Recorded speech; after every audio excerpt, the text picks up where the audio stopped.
All right, Lukey, give me the old. The week, lockdown week, I mean, how much, a couple of sessions you've missed, does it, any sort of feeling that you have to play a bit of catch up this week and beyond? No, not really. We're doing an extra session on the Saturdays and stuff, so I think we've caught up on it pretty quick. We only missed the 1 or 2 main sessions, so we train on the Saturdays and we get back to that and work harder and smarter.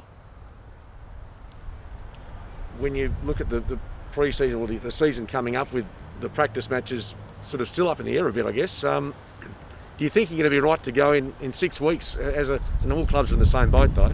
We're prepared for anything. Obviously it was a weird year last year as well, and if we do play 2 weeks time or 4 weeks time, we'll be prepared for it. And we're just excited to get to round 1 and even the practice matches, so we're looking forward to it. The 2 guys I suppose that kept getting talked about injury wise, Alex and Joel, can you give us an update as having been out at training, where do you think they sit with regards to early part of the season? They're looking really well. They've trained every session they can, and I'm sure they'll be fit and ready to go by round 1. They're very excited. They've had a long time off, and to see them training together and working together, it's really exciting for us and helps us younger backs. So you generally think they could be right for round 1? Yeah, definitely. Luke, I think Justin said on radio last night that the team's sort of looking to probably add another 5 goals to their scoring tally. How does that sort of affect your role and the back 6, if at all? That'll be nice, kicking an extra 5 goals a game. Every team will be trying to do it. Obviously we'll be a lot different structures this year and trying to improve our game from last year. We defended well, we just weren't taking our opportunities, so we're looking to improve that this year, and we'll take it week by week, and hopefully we can kick a few more snags. How do you think you can do that sort of without, obviously Jesse's gone, you've got Taberner up front, and has anyone caught your eye? Like, could Josh Tracy step up and play that sort of role? Yeah, anyone in the forward line can step up. Lockie Schultz can kick bags. There's a few blokes that can kick goals, so Liam Henry's looking really good at the moment as well. Still got Michael Walters to go down there as well, so it's an exciting forward line, and if we get the ball in there, lock it in there and give them chances, I'm pretty sure we'll kick a few goals. How are you feeling personally about the prospect of maybe having to spend sort of maybe not a hub on the road, but maybe blocks of 2 or 3 weeks? I reckon I'm excited for it. It's spend more time with the boys and the coaches and the staff, so whatever it throws at us, we're looking forward to it, just to play footy and be healthy as well, so the boys are excited.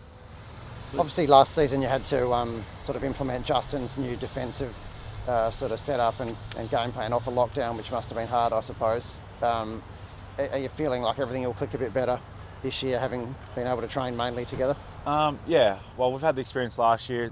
Not too much has changed. We'll probably get a different personnel in there with Alex and Joel. So, we have our meetings and our new backline coach and Matty Boyd. So, it's exciting times, and we're learning a whole lot of stuff off him as well. So, practicing, we're playing a few match team games at the moment, and the defence is starting to look really good.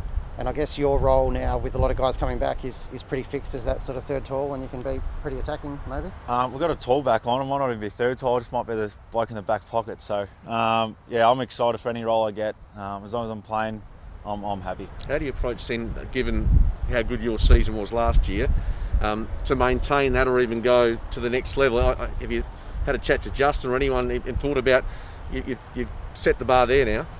Definitely. I spoke to Matty Boyd yesterday about it. If you want to be a great player, you've got to play good for a certain amount of years, so you can't just have one good year. And I've got to look at the ways to improve my game.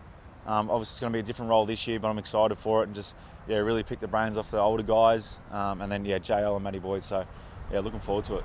What does your game look like when you're at your best though? Like, is it similar to what you did last year? Would you like a bit more support? Just doing whatever the team needs me to do. If that's locking down or helping the other guys, I'll just do whatever the team does.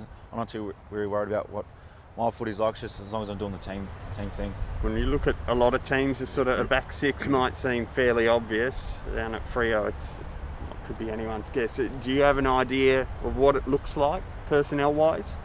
No, it can change every week. We've got a big backline group, and there's a lot of players that can be pushing for it. So back 6 can change every week. So whoever's playing best footy, I'm guessing will be playing in the AFL side. Is that a good thing or a bad thing? Like, would you prefer like the same guys for chemistry, or the flexibility, is that a plus? It's best of both worlds really. It's footy. There's 44 blokes. There's only 22 spots, so it can change every week. You'd obviously like to have the same guys out there, but if there's guys playing good down in Waffle and blokes aren't performing in AFL, well, then they deserve the spot more than the guys on the AFL side. So just on all the tools and that sort of crush for spots, like how tall is too tall, and what do you need to bring if you do play a very tall back line to sort of not make it a disadvantage? Joel, Alex, Brennan, Griff, they're all really good runners, so they can play tall or small, so we've got a real good flexibility down there, and it's exciting for us. We can play 4, 5 of those guys. They're all quick and strong, and yeah, they can play. They're a lot quicker than us, smaller blokes, so yeah, it's exciting. Do you see a bit of yourself in Hayden Young, and how's he gone now, having a good summer after sort of obviously what happened last year with injury? Yeah, he's looking really good. He's a lot fitter, a lot stronger. He's even now when he takes kick-ins or he does his runnings off half-back, his leg just looks, he's unbelievable at the moment, so it's exciting for us. He's part of the back 6 or 7, do you think, for round 1? Oh, you never know. No one's cemented their spot, so it's good for us. It's exciting.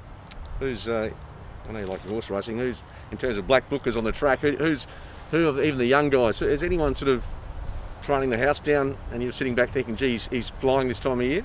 Oh, Caleb Strong's looking pretty good at the moment, I think. He's dominating clearances. He's looking like he's taking his game to a whole nother level again, so it's exciting. All those mids, the younger mids, Andy Brayshaw, Adam Chera, so it's exciting times. And do you feel of the draftees, although you're obviously not in a coaching role, that anyone you think, geez, this young bloke has a silly chance to debut pretty early on? Big Joshy. He's looking really good at the moment. Obviously, if Tab's going down, he's looking really, really good. Heath Chapman's, he looks like he's played the game for 2-3 years already. So, and he's a lot taller than I thought. He reminds me a bit of Dustin Fletcher with those long arms. So, it's exciting. Did you say Matt Taberner was injured? I think he's got a little niggle. I'm not too sure, but he just didn't train last session. So, yeah.